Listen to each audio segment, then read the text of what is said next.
আসসালামু আলাইকুম। আমি কিছু কথা বলতে আসছিলাম। আপনার গত শুক্রবারে আমি মসজিদে নামাজ পড়িয়া দোয়া করছিলাম। চাইছিলাম বিএনপি সরকার গঠন করলে মসজিদে আমি কিছু টাকা দান করব এই শুক্রবারে। যেমন আজকে এক শুক্রবার নামাজ পড়িয়া কিছু টাকা দান করছি মসজিদে বিএনপি সরকার গঠন করলে। কালকেতে দেখলাম বিএনপি যেভাবে সিট পাইছে, সরকার তো গঠন করেই হারব। আলহামদুলিল্লাহ। কিছু টাকা দান করলাম। কয় টাকা দান করছি সেটা বলা যাবে না, সেটা বলা যাবে না। দান জিনিসটা বলে ডাইন হাতে দান করলে বাম হাতে যাতে না জানে সেইভাবে দান করতে হয়।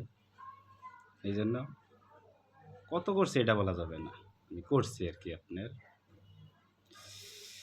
এটাই আলহামদুলিল্লাহ। আমার বাড়ি ময়মনসিংহ জেলা সদর থানা, ইউনিয়ন হয়েছে 11 নং আগ্রা ইউনিয়ন, আমার গ্রামের বাড়ি। এই পর্যন্ত শেষ কথা। আমি আপনাদের সামনে আবার একটা ভিডিও নিয়ে আসব আর কিছুদিন পরে। মনের একটা কষ্ট আছে ভিতরে, এটা আমি প্রকাশ করবো একদিন।